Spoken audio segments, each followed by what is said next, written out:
ખ્રિસ્તમાં મારા વહાલા ભાઈઓ અને બહેનો, આજે ફરી એકવાર હું પાસ્ટર રવિન્દ્ર ગામિત તમને આ નવા સભાસના પાઠના અધ્યયનમાં ફરીવાર આવકાર કરું છું. આવો આજે આપણે સભાસના પાઠ તરફ વધીશું અને આજનો સભાસનો પાઠ 8મો છે, જે કહે છે ખ્રિસ્તની સર્વોપરિતા. એમની અંદર આજે આપણે કલોસીના તરફ આપણે જે છે ને કલોસીમાંથી આજે આપણે શીખવાને માટે પ્રયત્ન કરીશું. અને આજના સભાસના પાઠમાં ફરીવાર આપણી પાસે દેવના સેવકો જે છે આપણના અધ્યયન તરફ દોરવા માટે, ત્યારે હું તેઓને ફરીવાર વિનંતી કરીશ. તેઓ આપણને એ અધ્યયનમાં દોરી જશે અને સાથે આજ તેઓ ફરીવાર પોતાની ઓળખાણ તેઓ આજે આપણને આપશે. પ્રભુ ખ્રિસ્તની અંદર પ્રેમી સલામ. હું છું અલ્પેશ ગામિત અને આજે મારો વિષય છે રવિવારનો પાઠ અદ્રશ્ય દેવની પ્રતિમા અને સોમવારનો પાઠ સર્વ સૃષ્ટિ પર પ્રથમ જનિત. આ અભ્યાસમાં આપણે જોઈશું. હું છું તમારી સાથે પાસ્ટર યુસુફ ગામિત. હું આજનો મંગળવાર પાઠ શરીરના વડા, માથું અથવા તો મંડળી અને બુધવાર છે શરૂઆત અને આરંભ કરનાર વિશે અધ્યયન કરીશું. હું છું પાસ્ટર રમેશ વાઘમારે. મારો જે વિષય છે ગુરુવારનો વિષય દરેક બાબતોનું સમાધાન કરવું, એ વિશે મારો વિષય છે. આવો આપણે સભાસના પાઠની શરૂઆત કરીએ. ત્યારે આપણે પ્રાર્થનામાં જઈશું. હું પાસ્ટર અલ્પેશ ગામિતને વિનંતી કરીશ, તે આપણને પ્રાર્થનામાં દોરી જશે. આવો પ્રાર્થના કરીએ. અમારા સ્વર્ગીય પિતા, તમારો ફરી વખત આભાર માનીએ છીએ પરમેશ્વર. આજે ફરી વખતને અમને એકત્ર મળ્યા અને પ્રભુજી આજે અમે નવા અભ્યાસ સાથે કોલોસિયા પત્રની અંદર અભ્યાસ કરનાર છે. ત્યારે પરમેશ્વર તમારો અનુગ્રહ, તમારે જે બુદ્ધિ ચાતુર્ય છે, ડહાપણ છે, અમને દરેકને આપજો અને આ વચનો, આ સાબાત અભ્યાસને સમજવા અને પ્રભુજી સમજાવવા માટે શક્તિબળ તમે પૂરું પાડો. તેમજ પ્રભુ સાંભળનારા દરેકને પણ તમારા હાથમાં સોંપીએ છીએ. દરેકને સમજવા તેમજ એ પ્રમાણે ચાલવા તમે શક્તિબળ તમે આપજો. આ પ્રાર્થના ઉદ્ધારકર્તા ઈસુ ખ્રિસ્તના મધુર નામથી માંગીએ છીએ. આમેન. વહાલાઓ, આજે આપણે જે સભાસના પાઠના અધ્યયન તરફ જઈએ છીએ, ત્યારે સભાસનો પાઠનું આજનું સ્મૃતિ સૂત્ર છે. આપણને કલોસી તેનો પહેલો અધ્યાય 15થી લઈને 17 કલમ સુધી આપણે વાંચીશું. ત્યાં એવું કહે છે, તે અદ્રશ્ય દેવની પ્રતિમા સર્વ સૃષ્ટિનો પ્રથમ જનિત છે, કેમ કે તેનાથી બધા ઉત્પન્ન થયા, જે આકાશમાં છે તથા પૃથ્વી પર છે, જે દ્રશ્ય તથા અદ્રશ્ય છે, રાજાસનો કે રાજ્યો કે અધિપતિઓ કે અધિકારીઓ, સર્વ તેની મારફતે તથા તેને સારું ઉત્પન્ન થયા. તે સર્વ કરતા આદિ છે અને તેનાથી સર્વ વ્યવસ્થિત થઈને રહે છે. કલોસી 1:15-17. અહીં આપણને આજનો સભાસનો પાઠ કલોસીના પુસ્તકમાં દોરે છે. આપણે ગત સભાસના પાઠની અંદર આપણે ફિલિપીમાંથી શીખ્યા હતા. અહીં આપણને કલોસીની અંદર પ્રભુનું વચન એ પ્રમાણે પાઉલ શીખવાડવા માગે છે.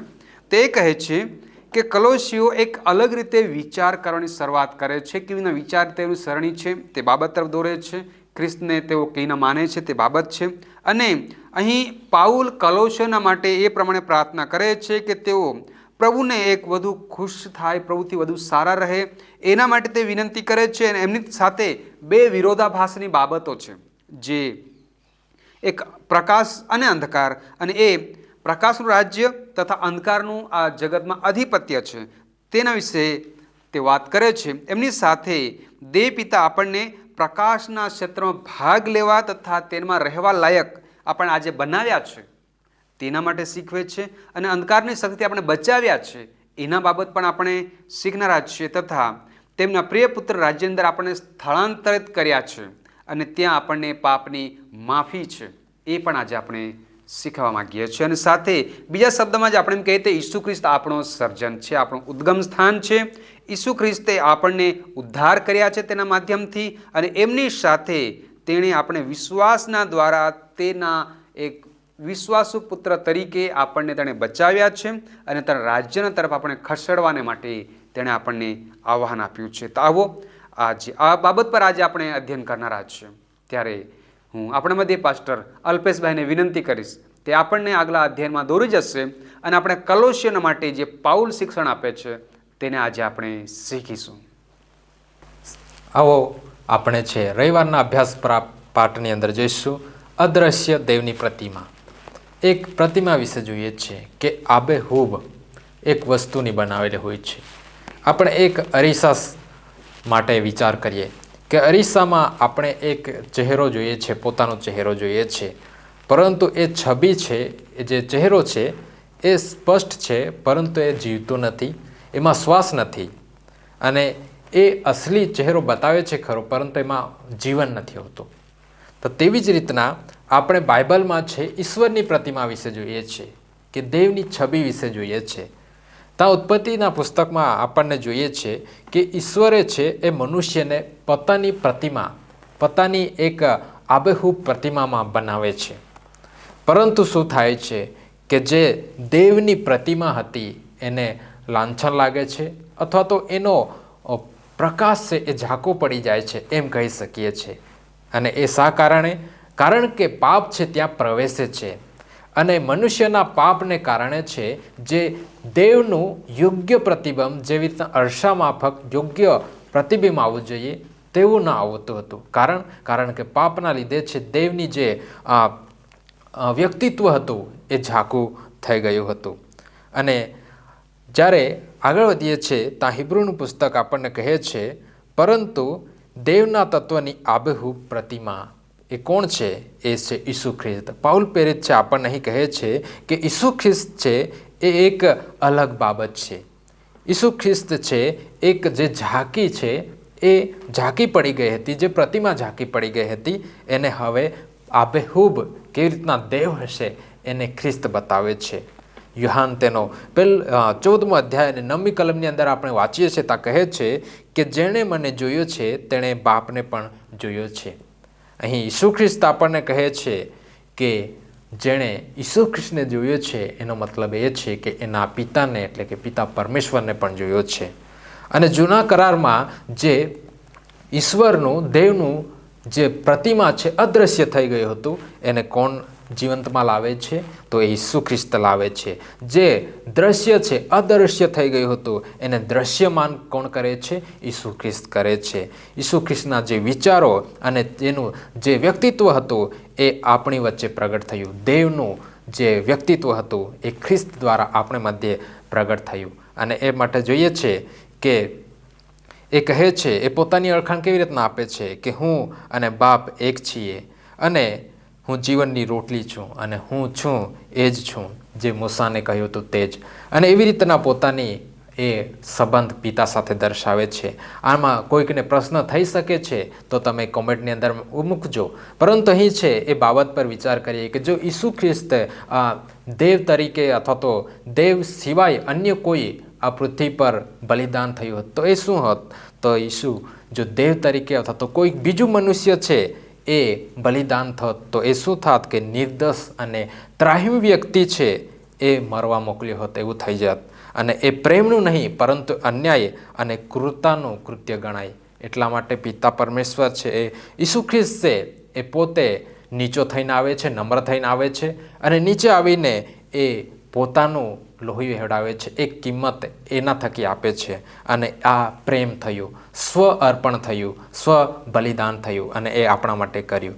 અને જ્યારે આગળના પાઠની અંદર જઈએ છીએ ત્યાં એ કહે છે કે સર્વ સૃષ્ટિના પ્રથમ જનિત. અહીં પાઉલ આપણને અહીં પ્રથમ જનિત વિશે જણાવે છે. અને આ ઘણા લોકોને ગેરસમજ થાય છે કે ઈસુ ખ્રિસ્ત એ પ્રથમ જનિત કેવી રીતના હોઈ શકે? શું એને બનાવવામાં આવે છે? શું એ સૃષ્ટિ છે? ના વહાલાઓ, એવું નથી, બિલકુલ નથી. પરંતુ બાઇબલમાં પાઉલ પ્રેરિત આ પ્રથમ જનિત તરીકે એટલા માટે જણાવવા માંગે છે કે એ પદવી, એક અધિકાર અને એક શ્રેષ્ઠતા માટે કહે છે કે એ પ્રથમ જનિત છે. ઉદાહરણ તરીકે આપણે જોઈએ છીએ કે દાઉદ રાજા છે એમના પિતાના 8 દીકરામાંથી હતો, નાનો હતો, છતાં પણ છે શું કહેવામાં આવે છે દાઉદ વિશે કે એ મારો પ્રથમ જનિત હતો. અને એવી જ રીતના ઇઝરાયલના ઉદાહરણમાં જોવા મળે છે, એટલે કે યાકૂબના આગળ પણ દેવના લોકો હતા, છતાં પણ ઇઝરાયલને શું કહેવામાં આવે છે કે એ મારો પ્રથમ જનિત પુત્ર છે. એનો કહેવાનો અર્થ એ છે પાઉલનો કે અધિકાર અને શ્રેષ્ઠતા માટે કહે છે કે એ પ્રથમ જનિત છે. અને કોલોસી તેનો 1 અધ્યાય અને 15મી કલમની અંદર પાઉલ છે એ શું કહે છે? એનો અર્થ એ છે કે ઈસુ સર્વના માલિક અને રાજા છે, તે સર્વશ્રેષ્ઠ છે. અને એના માટે દલીલો પણ આપે છે. એ કહે છે કે તે સર્જનહાર છે. 16મી કલમથી આપ વાંચીશું ત્યાં જોવા મળે છે તે સનાતન છે, જે સર્વોપરી છે, તે પાલનહાર છે, જે આ સૃષ્ટિને ટકાવી રાખે છે. અને એનો ગ્રીક શબ્દના ભાષાંતરમાં જોઈએ છે તો કહે છે કે સાથે રાખવું, જોડી રાખવું, એટલે કે આ પૃથ્વીનું જે સંચાલન છે એ કરી રહ્યો છે, એ ટકાવી રાખે છે. જે રીતના એક તત્વની અંદર અણુ પરમાણુ છે એકબીજા સાથે ગાઢ રીતે જોડાયેલા છે, એ ટકી રહે છે, તો તેવી રીતના આ પૃથ્વીનું સંચાલન ઈસુ ખ્રિસ્ત કરે છે અને એને ટકાવી રાખનાર દેવ એ પોતે છે. તો આપણે આ દેવ જે ઈસુ ખ્રિસ્ત છે એની સર્વોપરિતા પર વિશ્વાસ કરીએ. આમેન. વહાલા, આપણે સુંદરતા અહીં અલ્પેશભાઈના માધ્યમથી સુંદર બાબત શીખી ગયા છીએ કે ઈસુ ખ્રિસ્ત એ સર્વોપરી છે અને ઈસુ ખ્રિસ્ત એ આપણા માટે પ્રથમ જનિત છે. વહાલાઓ, આપણે આજે જે જગતમાં જોઈએ છે એક દેવની પ્રતિમા તરીકે ઈસુ ખ્રિસ્ત આ જગતમાં આવે છે અને એ ઈસુ એ દેવ યહોવાની પ્રતિમા છે. અને આજે એ બાબતને લઈને દુનિયામાં ઘણા બધા અલગ અલગ વિચારો આવે છે, ઘણા અલગ અલગ વિશ્વાસ કરે છે, પણ હકીકતમાં એ છે કે ઈસુ ખ્રિસ્ત એ દેવ યહોવાની પ્રતિમા છે, એ પોતાને રજૂ કરે છે. આવો આ સમયે આપણે આગલા ભાગ તરફ વધીશું. પાસ્ટર ઈસુભાઈ છે તે આપણને આ જ માધ્યમનો આગલો ભાગ છે તે આપણા મધ્ય લઈ આવશે. આવો આ સમયે આપણે મંગળવારનો પાઠની અંદર આપણે જોઈશું. મંગળવારનો પાઠ એ છે કે શરીરના વડા, માથું કે મંડળી, એ પ્રમાણે આપણને અભ્યાસ પાઠની અંદર મળે છે. પણ આપણે એ જોનાર છે કે એફીસી તેનો 1 અને 22 અને કોલોસીનો પત્રો તેનો 2 અને 10ની અંદર કે આ કલમની અંદર વડા અર્થનો, વડા જે શબ્દ છે એનો અર્થ શું છે. જ્યારે પાઉલ ઈસુ ખ્રિસ્તને મંડળીના વડા તરીકે અહીંયા જણાવે છે ત્યારે તેનો ખરેખર અર્થ શું થાય છે તે આપણને એફીસી 5 અને 23ની અંદર પણ આપણે એને મેળવી શકીએ છીએ. વહાલો, શિરનો અર્થ કે માથાનો જે અર્થ છે એ આપણને બાઇબલની અંદર ઘણી એનો અર્થ અલગ અલગ અહીંયા આપણને મળી જાય છે. નિર્ગમન તેનો 18 અને 25ની અંદર મૂસાના સમયની અંદર કે મૂસા શું કરે છે, સમગ્ર ઇઝરાયેલીમાંથી સમર્થ માણસોને પસંદ કર્યા અને તેઓને લોકોના વડા, હજારોના શાસકો, 100ના શાસકો, 50ના શાસકો અને 10ના શાસકો બનાવ્યા. એ જ રીતે ગણના 31 અને 24ની અંદર પિતાઓના ઘરના વડાઓ. તો અહીં બાઇબલની અંદર માથું શબ્દો કે વડાનો અર્થ એ થાય છે કે નેતૃત્વ થાય છે. જેમ આપણા શરીરનું જે નેતૃત્વ જે મનની અંદર આપણે કરીએ છીએ કે માથું જે છે શરીરને માર્ગદર્શન આપે છે, તેમ પ્રભુ ઈસુ ખ્રિસ્ત જે આપણી કલીસિયા છે, આપણી મંડળી છે, એનું નેતૃત્વ કરે છે. અને પ્રભુ ઈસુ ખ્રિસ્ત મંડળીનું શિર છે. પૌલુસ જે પાઉલ પ્રેરિત આપણને જણાવે છે કે યેસુ ખ્રિસ્ત છે એ મંડળીનું માથું છે, ત્યારે તેનો અર્થ એ થાય છે કે પ્રભુ ઈસુ ખ્રિસ્ત આપણું નેતૃત્વ કરે છે, એ આપણને માર્ગદર્શન આપે છે. કેમ કે નેતૃત્વ કરનારનું કામ શું છે, એ કે નેતૃત્વ કરે છે, માર્ગદર્શન આપે છે. અને અહીં પ્રભુ ઈસુ ખ્રિસ્ત આપણા મંડળીના વડા તરીકે, શિર તરીકે શું આપણને આપે છે કે આપણને શક્તિ અને આપણે પોષણ આપે છે. મંડળીની અંદર એકતા જળવાઈ રહે એ માટે આપણને સહાયતા કરે છે. અને મંડળીની ગ્રોથની અંદર પણ એ જ આપણને સહાયતા કરે છે. અને વહાલાઓ, પ્રભુ ઈસુ વિના, પ્રભુ ઈસુ ખ્રિસ્ત વગર જે છે મંડળી જે છે એ યોગ્ય રીતે કામ કરી શકતી નથી. મંડળી શરીર જેવી છે. અને પાઉલ અહીંયા કહે છે આપણને કે મંડળી માનવ શરીર જેવી છે અને શરીરમાં ઘણા અંગો હોય છે. એ જ પ્રમાણે મંડળીમાં ઘણા આપણા સભ્યો હોય છે. દરેક અંગ છે જે છે એ મહત્વપૂર્ણ છે. કોઈ પણ સભ્ય જે છે એમ ના કહી શકે કે મને જરૂર નથી. આપણે દરેકને પ્રભુ ઈસુ ખ્રિસ્તની જરૂર છે, કેમ કે એ આપણા વડા છે, એ શિર છે. અને મંડળીની અંદર પણ દરેક વ્યક્તિ મહત્વની છે. જે રીતે આપણા શરીરની અંદર હાથ, પગ કે પછી આંખ, દરેક અંગો મહત્વના છે, એ જ પ્રમાણે મંડળીની અંદર પણ દરેક વ્યક્તિ મહત્વના છે. પરંતુ એનું સેન્ટર કે એક મુખ્ય વડા તરીકે પ્રભુ ઈસુ ખ્રિસ્ત જ છે. તેમ મંડળી એક પણ સભ્ય ગુમાવવાથી શું થાય છે કે આખી મંડળી પર અસર પડતી હોય છે. વાલાઓ, આ મંગળવારનો અભ્યાસ પરથી આપણને એ જ મળે છે કે જે પ્રભુ ઈસુ ખ્રિસ્ત શું છે, આપણું શિર છે. અને વિશ્વાસીઓ તરીકે એક આપણું શરીર છે અને આપણે દરેકને જવાબદારી છે કે આપણે દરેકને શું કરીએ, મૂલ્યવાન સમજીએ. આપણે બુધવારના અભ્યાસ પાઠની અંદર જઈશું કે શરૂઆત કે પછી આરંભ કરનાર બુધવારના પાઠની અંદર આપણને જોવા મળે છે કે શરૂઆત કે આરંભ કરનાર. શરૂઆતનો અર્થ ખરેખર શું થાય છે? બાઇબલ આપણને જણાવે છે કે પ્રભુ ઈસુ ખ્રિસ્ત જ શું છે? શરૂઆત છે. એના દ્વારા સગળું શરૂ થયું છે. આપણે કોલોસીનો 1:18 અંદર ખ્રિસ્તના વડા તરીકે વિચાર અને તેમને આરંભ કરનાર તરીકે અહીંયા આપણને સંબંધ ધરાવે છે. અહીં આપણે જોઈ શકીએ છીએ કે નવી રચના કરનાર પણ પ્રભુ ઈસુ ખ્રિસ્ત જ છે. અને બાઇબલ આપણને કહે છે કે એનો અર્થ એ થાય છે કે પ્રભુ ઈસુ ખ્રિસ્ત એ સ્ત્રોત, એ આરંભ કરનાર, એ સૃષ્ટિકર્તા છે અને સર્વ કાંઈનો જે કંઈ આ જગતની અંદર છે એ દરેક બાબતનો નેતૃત્વ કરનાર છે. અને પ્રભુ ઈસુ ખ્રિસ્ત એક સર્જક તરીકે અને એક માથું તરીકે જ્યારે આપણે એને કહીએ છીએ, એ પ્રભુ ઈસુ ખ્રિસ્ત જે આપણા માટે માનવ દેહની અંદર આવે છે અને એ આવ્યા છતાં પણ શું કરે છે? આપણા દરેકને માટે એને પોતાનું પવિત્ર લોહી વહેવડાયું અને એના પર આપણે શું કરીએ છીએ? વિશ્વાસ કરીએ છીએ. વહાલો, પ્રભુ ઈસુ ખ્રિસ્ત દ્વારા સગળું શરૂ થયું હતું અને ત્યારબાદ આપણે જોઈએ છીએ કે પ્રભુ ઈસુ ખ્રિસ્તે જ નવી રચનાની શરૂઆત કરી હતી. અને પ્રભુ ઈસુ ખ્રિસ્ત એમના જે મૃત્યુ બાદ જે આપણે જોઈએ છીએ, પ્રભુ ઈસુ ખ્રિસ્ત જીવિત થયાના પછી તેણે નવી રચના શરૂ કરી હતી. જે પાપથી મૃત્યુ આવ્યું તેને પણ પ્રભુ ઈસુ ખ્રિસ્ત શું કરે છે? એ જીતે છે, એના પર જીત મેળવે છે અને યેસુ પાસે, પ્રભુ ઈસુ ખ્રિસ્ત પાસે નવું જીવન આપવાની શક્તિ છે. તો વહાલાઓ, એક શરીરના વડા તરીકે અને સગળું શરૂ કરનાર પ્રભુ ઈસુ ખ્રિસ્ત જ છે. અને જે પ્રમાણે પાસ્ટર અલ્પેશભાઈએ પણ આપણને કીધું છે કે મૃતકમાંથી કે પ્રથમ જનિત તરીકે પણ એ જ છે. વહાલાઓ, તો અહીં પ્રભુ ઈસુ ખ્રિસ્ત સૌ પ્રથમ કેમ છે? કેમ કે તેણે સગળું જ શું કર્યું છે?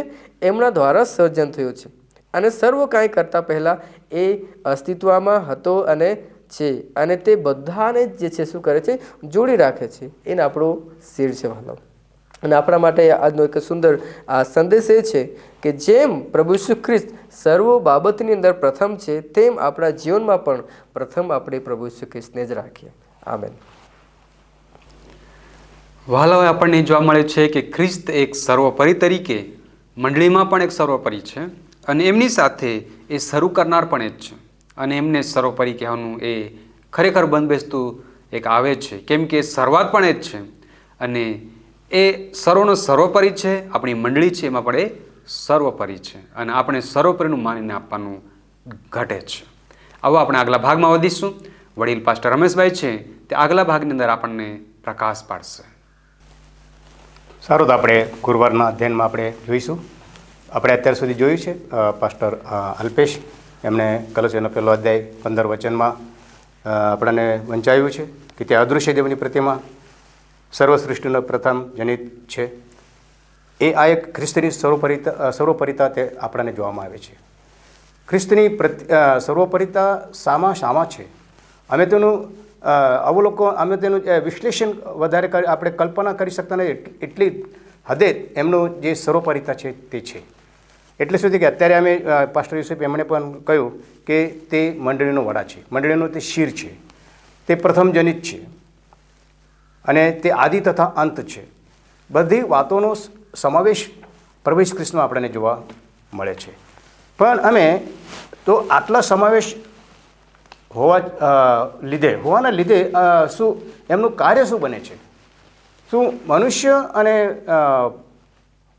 દેવ એમની સાથેનું જોડાણ, સ્વર્ગ અને પૃથ્વીનું જે જોડાણ જે છે તે જે સમેટ કરવામાં આવ્યો છે, તે જે મેલ મિલાપ કરવામાં આવ્યો છે, તેનો પણ તે સમાધાન કરનાર છે, કોમ્પ્રોમાઇઝ કરનાર છે. જો ખરેખર પાપને હંમેશા માટે જો હરાવવાનો એકમાત્ર જે રસ્તો જે હતો તે એ જ હતો કે બધી વસ્તુ પર એક સમાધાન કરી શકાય. એક ભવ્ય સત્યમાં જે સમાયેલું છે એ સત્ય એ જ છે કે દેવ પ્રેમ છે અને તે સૃષ્ટિ પર પ્રેમ કરે છે. તે આપણને એટલું પ્રેમ કરે છે કે વધસ્તંભ પર ખ્રિસ્તના મૃત્યુ દ્વારા આપણને બચાવવા માટે બધું જોખમ તેમણે કર્યું છે. તે આપણાને પાઉલ કહે છે ત્યાં કે તે આપણને જગતમાં એક દૂતો અને માણસોનું તેમણે શું કર્યું છે? તેમના માટે અમે જગતના માટે અમે તમાશા જાઓ બન્યા છે એમ કહે છે. અમે જ્યારે વિશ્વાસ કરીએ છીએ પ્રભુ ઈસુ ખ્રિસ્ત પર કે જે અમારો સમેટ કરનાર છે, તેના પર જ્યારે અમે વિશ્વાસ કરીએ છીએ તો પાઉલ ત્યાં 1 કોરિન્થી 4:9 એમ કહે છે કે અમે તો જગતના સામે, સૃષ્ટિની સામે એક દૂતો અને માણસો અમે એક તમાશાની જેમ અમે બન્યા છે. તો વાલો ખરેખર આવી જો સમાધાનકારક જો બાબત જો આવતી હોય અમારા પાપના લીધે તો તે પ્રભુ ઈસુ ખ્રિસ્ત કરે છે. તમે બીજો કોરિન્થી તેનો 5મો અધ્યાય અને તેની 19મી કલમમાં કહેવામાં આવે છે, એટલે દેવ ખ્રિસ્તમાં પોતાની સાથે સમાધાન કરાવીને તેઓના અપરાધ તેઓને લેખે ગણતો નથી અને તેણે અમને સમાધાનનો સંદેશ આપેલો છે. આ એક સમાધાનનો સંદેશ. આ દરેક બાબત અમે જ્યારે ધ્યાનમાં રાખીએ છીએ વાલાઓ, અહીં અમે જોઈએ છીએ કે જે આદર પિતા તેમને આપે છે તે પણ આપણે દોરવાનું છે. તેનો ઉલ્લેખ કોલોસી 1:12 આપણને જોવા મળે છે. કોલોસી તેનો 1 અધ્યાય 1:12 એમ કહેવામાં આવે છે કે દેવ બાપ જેણે આપણને પ્રકાશમાંના સંતોના વારસાના ભાગીદાર થવાને યોગ્ય કર્યા છે તેની આભાર સ્તુતિ કરો. કોના લીધે અમે વારસ બન્યા છીએ? પ્રભુ ઈસુ ખ્રિસ્ત દ્વારા અમે આ એક વારસ બન્યા છે, કેમ કે તે અમારો સમાધાનકારક છે. અને તે જે સ્વર્ગીય ભેટ છે, સ્વર્ગીય જે જોડાણ છે, જ્યારે અમે સ્વર્ગીયના વારસદાર બનીએ છીએ એના માટે અમે જે પાપી છે તો અમારા માટે સમાધાનની જરૂર છે. એનું જોડાણ કરવા માટે સ્વર્ગની સાથે જોડાણ કરવા માટે અમને એક સમાધાનની જરૂર હતી. અને કહેવામાં આવે છે કે સંપૂર્ણતા, બીજો અધ્યાય જો કોલોસિયન બીજો અધ્યાય કરશો તો પ્રભુ ઈસુ ખ્રિસ્તમાં શાની સંપૂર્ણતા છે, શું છે ત્યાં? કેમ કે બીજો અધ્યાય 9 કલમ કોલોસિયનો પત્ર, કેમ કે ખ્રિસ્તમાં દેવત્વની સર્વ પરિપૂર્ણતા મૂર્તિમાન છે. સંપૂર્ણતા શું છે? એની જે કંઈ દેવત્વની સર્વ સંપૂર્ણતા, જે ગુણધર્મ દેવત્વના છે તે સંપૂર્ણ પ્રભુ ઈસુ ખ્રિસ્તમાં આપણને જોવા મળે છે. કે દેવનું પ્રેમ, જે દેવે પ્રેમ કર્યું તે પ્રભુ ઈસુ ખ્રિસ્ત દ્વારા પ્રગટ થયું અને તે આપણને સમાધાન તેમણે આપણને આપ્યું છે. અને હવે કૃપા, વિશેષ કરીને યોહાન જણાવે છે આપણને 1 અધ્યાય 14 વચનમાં કે તેની કૃપા તથા સત્યથી તે ભરપૂર હતો પ્રભુ ઈસુ ખ્રિસ્ત. એવો જ વ્યક્તિ જે કૃપા આપી શકે, એવો જ વ્યક્તિ જે સત્ય હોઈ શકે. જેમ કે પાસ્ટર યુસુફ એમને કહ્યું કે તે મંડળીનો વડા છે, તે મુખ્ય ખૂણાનો પથ્થર છે, તો તે જ અમારો વડા થઈ શકે, તે જ અમને સમાધાન કરાવી શકે. તેની પાસે સત્ય છે, તેની પાસે કૃપા છે. પરંતુ આ કલમોના આધારે સંપૂર્ણતામાં ઘણું સમાવે છે કે તે દેવની અનંતતા શું છે? તેમાં દેવની અનંતતા છે, તેમાં સ્વ અસ્તિત્વ છે, તેમાં સર્જન અને પુનર્નિર્માણ, પૃથ્વીનું પુનર્નિર્માણ, તે આદિ તથા અંત, તે સર્વ કંઈ છે અને તેનામાં સર્વ નિર્માણ કરવાની શક્તિ છે. તો તે આપણાને, જો એનામાં જો શક્તિ હોય તો આપણાને સમાધાન કરવાની પણ તેનામાં શક્તિ છે. સૌથી અગત્યનું, તે સૌથી અકલ્પનીય માધ્યમ છે કે તે વધસ્તંભ પર આપણા માટે, આપણા પાપ માટે મૃત્યુને તેને જીતવામાં આવ્યું છે. અને તે આપણને આ જ રેખાંકિત કરે છે કે આ રીતે તેણે સૌથી ગૌરવપૂર્ણ વસ્તુને, સર્જિત અસ્તિત્વને તેને અનંત પ્રેમની સાક્ષીમાં એક રૂપાંતરિત કરીને જે વચન યોહાન 3:16 કહેવામાં આવે છે તે વચન તેમણે પ્રગટ કર્યું કે દેવે જગત પર એટલી પ્રીતિ કરી કે તેને એક જનિત દીકરો તે આપણને આપ્યો છે. એને સારું કે જે કોઈ તેના પર વિશ્વાસ કરે તો તેનો સ્વીકાર, તેનો અનંત જીવન તેને મળી શકે, તે સ્વીકાર કરી શકે સ્વર્ગનો. અને આ જ સભાશાળાનો મુખ્ય ભાગ જે છે, સ્વર્ગ અને પૃથ્વીનું જોડાણ, તે આ પાઠમાંથી અમે શીખી શકીએ કે આ પાઠનો જે મથળું છે ક્વાર્ટરલીનું, સ્વર્ગ અને પૃથ્વીનું જોડાણ, તે ખરેખર આ સમાધાન વગર થઈ ન શકે. પ્રભુ કરે આપ સર્વને આશીર્વાદ આપે. સારો આ સમય આપણે વડીલ પાસ્ટર રમેશભાઈનો પણ આભાર માનીએ કે સુંદર તેઓએ આપણને જે ખ્રિસ્તની જે સમાધાન કરવાની બાબત છે તે આપણને કહ્યું છે અને આપણે વ્યવસ્થિત રીતે સમજાવ્યું છે. હું ફરી એકવાર દરેક સેવકગણનો, આમંત્રિત મહેમાનનો વિશેષ આભાર માનીશ કે તેઓએ એક ખ્રિસ્ત એક સર્વોપરી કેવી રીતે છે અને સર્વ બાબતમાં, ચાહે જગતમાં હોય, ચાહે મંડળીમાં હોય, ચાહે દરેક કોઈ કાર્યમાં હોય, દરેકમાં એ સર્વોપરી છે અને તે બાબત આપણને બખૂબી આપણને એ લોકોએ ચિત્રિત કર્યું છે. માટે હું ફરીવાર તેનો વિશેષ આભાર માનીશ. એમની સાથે તમે જ્યારે આ વિડીયો જોઈ રહ્યા છો ત્યારે તમે દરેકનો પણ હું ફરીવાર આભાર માનીશ અને એમની સાથે હું તમને વિનંતી કરવા માગીશ કે આ વિડીયોને તમે લાઈક કરો, આ વિડીયોને તમે તમારા મિત્ર મંડળ, સગાવાલા, સંબંધીને તમે શેર કરો, જેથી કરીને તેઓ પણ જોઈ શકે અને તેઓ પણ આશીષિત થાય અને દેવના જ્ઞાનમાં તેઓ વધારો કરી શકે. એમની સાથે વિનંતી કરીશ કે આ ચેનલને તમે સબસ્ક્રાઈબ કરો અને એમની સાથે બેલ આઇકન દબાવો, જેથી આવનાર નવા જે વિડીયો છે તે તમે પ્રાપ્ત કરી શકો. એમની સાથે જો તમારી કોઈ વિનંતી છે, તમે કંઈ કહેવા માગો છો તો તમે કોમેન્ટ બોક્સમાં અમને લખી શકો છો અમે એનો જવાબ તમને ચોક્કસપણે આપીશું. પણ વધુ તમે વાર્તાલાપ કરવા માગો છો તો અમે તમને વિનંતી કરીએ છીએ કે તમે અમને લખો digitalwiu@gmail.com. એના પર તમે લખો, અમે તેનો જવાબ તમને ચોક્કસ આપીશું. છેવટમાં આવો આપણે આ સમયે સભાસાના પાઠ નહીં પૂર્ણ કરવા તરફ જઈએ ત્યારે આપણે પ્રાર્થના કરીશું. આપણા મધ્ય પાસ્ટર ઈસુફભાઈ છે, હું વિનંતી કરીશ તે આપણને છેવટની પ્રાર્થનામાં દોરશે. આવો આપણે પ્રાર્થના કરીએ. પવિત્ર પવિત્ર અતિ પવિત્ર પ્રભુ, ફરી વાર અમે તમારી પાસે આવીએ છીએ અને ધન્યવાદ કરીએ છીએ પિતા પ્રભુજી. આજનું જે સુંદર અભ્યાસ પાઠ ને અધ્યયન કરવા માટે પ્રભુ તમે સહાયને મદદ કરી. પ્રભુ, અમે આ અભ્યાસ પાઠ પરથી અમે જાણ્યા છીએ કે તમે સર્વોપરી છો પિતા પ્રભુજી. ધન્યવાદ કરીએ છીએ પિતા પ્રભુ. આ સુંદર અભ્યાસ પાઠ પ્રભુ તમે દરેકને આપ્યો છે એનો વિશેષ આભાર માનું છું પિતા પ્રભુ. આજે આ સમયે તમારા પસંદ કરેલા બાળકો આ વિડીયોને જ્યારે જોઈ રહ્યા છે, દરેકને આ વચન સમજવા માટે જે કૃપા તમે પૂરી પાડી છે એ માટે પણ અમે આભારી છીએ પિતા. આ સમયે ફરીવાર અમે દરેક તમારા હાથોની અંદર સોંપાતા ઉદ્ધાર કરતા પ્રભુ ઈસુ તમારા પ્રિય અને મધુર નામમાં માગીએ છીએ. આમેન. વહાલાઓ, આ સમય દરમિયાન આપણે અહીં રજા લઈશું. આજનો સવાસાના પાઠને પૂર્ણ કરીએ. આવો આપણે ફરીવાર એકબીજા વિડીયોમાં એકબીજા સવાસાના પાઠની સાથે મળીશું. ત્યાં સુધી પ્રભુના પ્રાર્થનામાં, પ્રભુના વચનમાં રહો. પ્રભુ તમ દરેકને વિશેષ આશીર્વાદિત અને સુરક્ષિત રાખો.